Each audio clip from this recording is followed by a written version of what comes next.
Good morning students. Hindi परिवेश के chapter 1 और चैप्टर 2 को मैंने पढ़ा दिया है। आज के क्लास में मैं चैप्टर 3 की कहानी पढ़ाऊंगा। तो चलो बच्चों क्लास स्टार्ट करते हैं। बच्चों, आज हम लोग पतंग और गुब्बारे की कहानी पढ़ेंगे। इस कहानी को मधुपंत जी ने लिखा है। इस कहानी से वो हमें घमंड ना करने की शिक्षा देना चाहती हैं और साथ ही साथ विज्ञान के ज्ञानों का बच्चों में विकास करना चाहती हैं। तो चलो बच्चों कहानी को पढ़ते हैं। एक रंग बिरंगी पतंग इतराती, बल खाती, मुस्कराती आसमान में ऊंची उड़ रही थी। इतनी ऊंचाई पर अपने आप को देखकर वह फूली नहीं समा रही थी। वाह, मैं इतना ऊंचा उड़ सकती हूँ, यह सोचकर वह झूम उठी।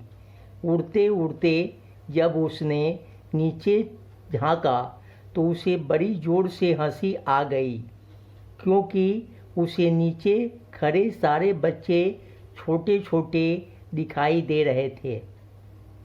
वाह रहा संदीप, देखो मेरी डोर थामे जमीन पर खड़ा ऐसा लगता है मानो एक चींटा हो।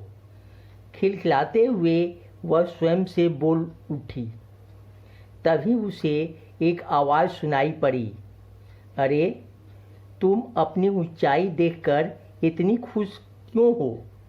जानती हो, चींटा कहकर तुम जिसकी खिल्ली उड़ा रही हो उसी के हाथ में तुम्हारी डोर है। बच्चों, यहाँ एक पतंग और गुब्बारे के बीच हो रही बातचीत को दर्शाया गया है। एक रंग बिरंगी पतंग आसमान में ऊंची उड़ रही थी और वह देखकर बहुत प्रसन्न थी।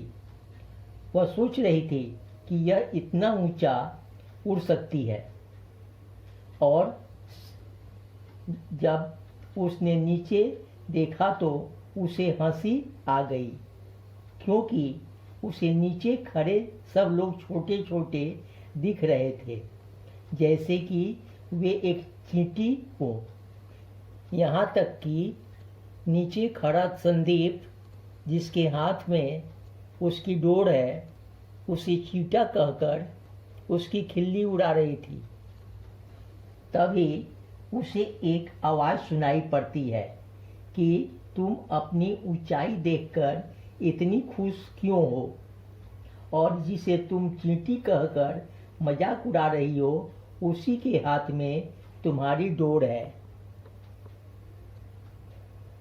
बच्चों, पतंग को संदीप उड़ा रहा था और इतना ऊंचा उड़ते देख वह खुश थी, और नीचे संदीप को देख चींटा बुलाकर हंस रही थी।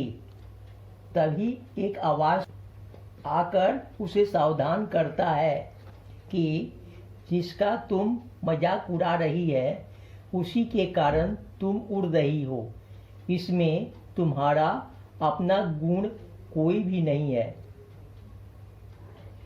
तो चलो बच्चों कहानी को आगे पढ़ते हैं।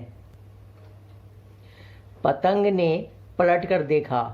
गैस से भरा एक गोल मटोल गुब्बारा उड़ते उड़ते उसके पास आ गया था। उसके धागे का दूसरा सिरा गुब्बारे वाले या किसी बच्चे के हाथ से छूट गया था। धागा नीचे लटका हुआ हवा में झूल रहा था। हंसते हंसते पतंग बोली, ओ गुब्बारे, पहले तुम अपनी कटी हुई पूंछ को तो देख लो। पूंछ यानी नीचे लटकता हुआ धागा। हा हा हा। बच्चों, यहाँ पर पतंग हंसती है। हवा में ऐसे झूल रहा है जैसे बेपेंदे का लोटा हो। हा हा हा। वे पैदे का लोटा अर्थात कोई काम का ना होना। और इतना कहकर वो फिर हंसती है।